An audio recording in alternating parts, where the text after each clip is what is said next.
Et nous revenons avec l'actualité du Covid-19 et nous sommes avec le professeur Luc Montagnier. Bonjour. Bonjour. Et merci d'être avec nous.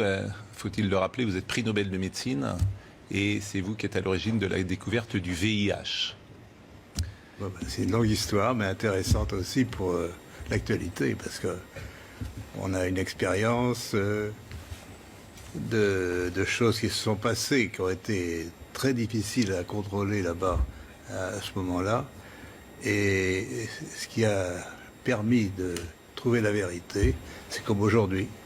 Alors ce qui m'intéresse ce matin, c'est que vous travaillez en ce moment sur le virus. Nous sommes d'accord. Je travaille, mais pas forcément au labo, puisque on travaille sur ordinateur avec un collègue, et puis c'est tout. On n'a pas d'expérience, on peut dire, mais l'expérience vient de la maladie elle-même, de toutes les mesures qui sont faites actuellement dans les laboratoires sur les patients. Et vous êtes arrivé à certaines conclusions.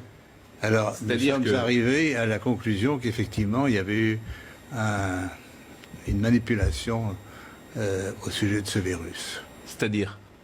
Eh bien, qu'une partie, je ne dis pas le total, n'est-ce pas, mais il y a un modèle qui est évidemment le virus classique. Et là, c'était un modèle surtout venant de la chauve-souris. Mais à ce modèle, on a par-dessus ajouté des séquences, notamment du VIH, le virus du sida. Mais quand vous dites « on a ajouté », qui a ajouté ? Ah, moi, je ne sais pas. Mais c'est pas naturel, c'est ce que vous voulez dire ? Non, ce n'est pas naturel. C'était un travail de professionnel, un travail de biologiste moléculaire. C'est un travail très minutieux. On peut dire d'horloger, on peut dire au niveau des séquences. Mais dans quel but ? Dans quel but, ça n'est pas clair. Moi, j'expose, si vous voulez, mon travail, c'est d'exposer les faits, c'est tout. Je n'accuse personne, je ne sais pas qui a fait ça et pourquoi. La possibilité, c'est peut-être que ils ont voulu faire, on ne sait pas, on a voulu faire un vaccin contre le sida. Donc on a pris des petites séquences du virus et on les a installées dans la séquence plus grande du coronavirus.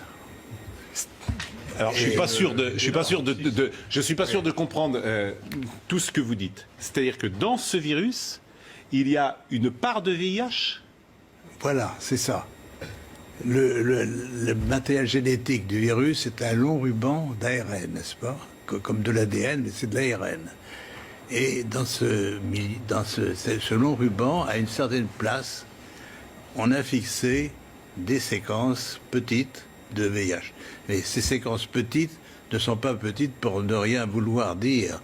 Elles ont la possibilité de modifier, par exemple, ce qu'on appelle des sites antigéniques, c'est-à-dire, si on veut faire un vaccin, on peut très bien modifier la protéine qui est exposée pour le vaccin par une petite séquence venant d'un autre virus. Mais vous êtes certain de ça? Parce qu'on a dit que le bruit a couru, que c'était d'une origine humaine, finalement, et ça a été ensuite réfuté par la plupart des autorités scientifiques, quand même. Il y a quand même une volonté d'étouffement, si vous voulez. Les travaux, nous ne sommes pas les premiers. Un groupe de chercheurs indiens, très, très renommés, avait publié la même chose.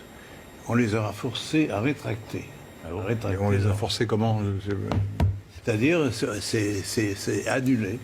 Il y a, si vous regardez leur publication, vous avez une grande bande annulée parce que... Mais ce que vous dites là, la plupart des scientifiques disent le contraire, hein, quand même. Hein. De moins en moins.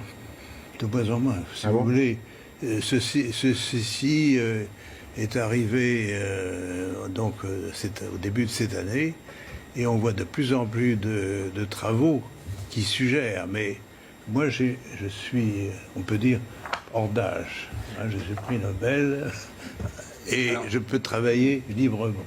J'ai donc aucune pression sur moi qui peut agir. Ce que vous dites, je fais le lien avec ce qu'a dit le président Emmanuel Macron, qui évidemment a un devoir de réserve infiniment plus important que vous, par définition. Et qu'a-t-il déclaré au Financial Times? il a dit il y a manifestement des choses qui se sont passées qu'on ne sait pas. Bon, ça c'est le premier lien que je fais. Le deuxième lien que je fais, c'est avec Mike Pompeo, le chef de la diplomatie américaine, qui a dit nous menons une enquête exhaustive sur tout ce que nous pouvons apprendre sur la façon dont ce virus s'est propagé, a contaminé le monde et a provoqué une telle tragédie. Et les États-Unis ne semblent pas exclure que le coronavirus provienne d'un laboratoire chinois à Wuhan et évoquent une enquête pour faire la lumière sur son origine. Tout ça date des dernières heures. C'est le chef de la diplomatie américaine, Mike Pompeo, qui était interrogé mercredi soir sur Fox News, sur un article du Washington Post qui affirmait que l'ambassade des États-Unis à Pékin avait alerté le département d'État américain il y a 2 ans sur les mesures de sécurité insuffisantes dans un laboratoire de Wuhan qui étudiait les coronavirus chez les chauves-souris. Monsieur Pompeo a été questionné également sur les informations de Fox News selon lesquelles plusieurs sources pensent désormais que le Covid-19 actuel, signalé pour la première fois justement à Wuhan en décembre, émane de ce même laboratoire, même s'il s'agirait bien d'un virus naturel, pas d'un agent pathogène créé par les Chinois, et que sa fuite ne serait pas volontaire mais due au mauvais protocole de sécurité. Voilà ce qui s'est dit sur... Mais bien sûr que je... Il faut se méfier. Mais oui, mais les autres sources. mais j'entends bien, j'entends bien. Et après, on vous interrogera sur la manière dont vous travaillez aujourd'hui pour arriver à ces conclusions-là. Bien sûr. Yvan Rioufol. Ce que vous annoncez est énorme. C'est une bombe nucléaire, si je puis dire. Mais je voudrais, pour bien être sûr d'avoir compris, cette trace de VIH ne peut pas résulter d'un croisement naturel, enfin, ou d'un croisement, en tout cas, entre espèces animales et humaines. Ça ne peut être que la main de quelqu'un d'autre, la main d'un homme. Absolument. Il y a dans cette affaire une concentration, si vous voulez. Vous avez à long ruban, il y a 30 000 bases, si vous voulez, 30 000 signes qui portent le matériel génétique. Et tout est concentré dans les 30 000, dans 1000 bases, même moins de 1000 bases.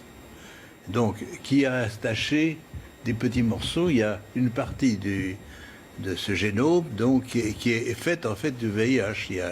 Mais est-ce que, par exemple, il y a une majorité de séquences du VIH. Est-ce qu'on le voit? Oui. Ça se voit comment? Par la séquence. On a un matériel très simple.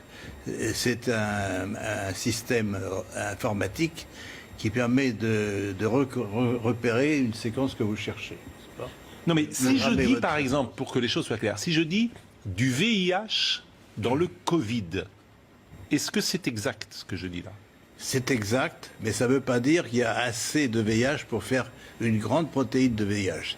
Il y a assez de matériel pour modifier ce qu'on appelle un site antigénique, c'est-à-dire modifier un peu la protéine du coronavirus pour la faire reconnaître par le système immunitaire comme VIH. Mais les conséquences sur le VIH, qui est une maladie extrêmement grave, et avec les conséquences que l'on sait, les conséquences pour ceux... Et alors là, moi, je fais très attention forcément à ce que je dis, parce que je pense à ceux qui ont eu le Covid-19.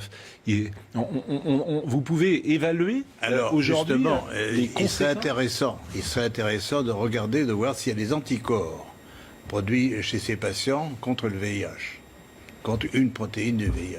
Ça serait intéressant à faire. Et est-ce que, à votre connaissance, est-ce que vous savez si le professeur Raoult, qui est donc un des spécialistes mondiaux de cette affaire-là, a eu également ce traçage en vue, a diagnostiqué, si je puis dire, cette trace de VIH, et est-ce qu'il y a des médicaments qui peuvent y remédier? Non, mais il y a eu des médicaments antiviraux, antirétroviraux contre le VIH qui ont eu un certain effet, mais enfin pas aussi bien que l'hydroxychloroquine.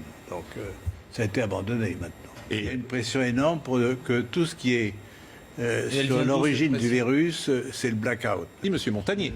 Bon, oui. Non seulement les États-Unis sont au courant, mais ils ont financé une partie des recherches faites dans le laboratoire de Wuhan. C'est publié maintenant. C'est dingue. Ça également. Donc c'est une affaire pas seulement chinoise.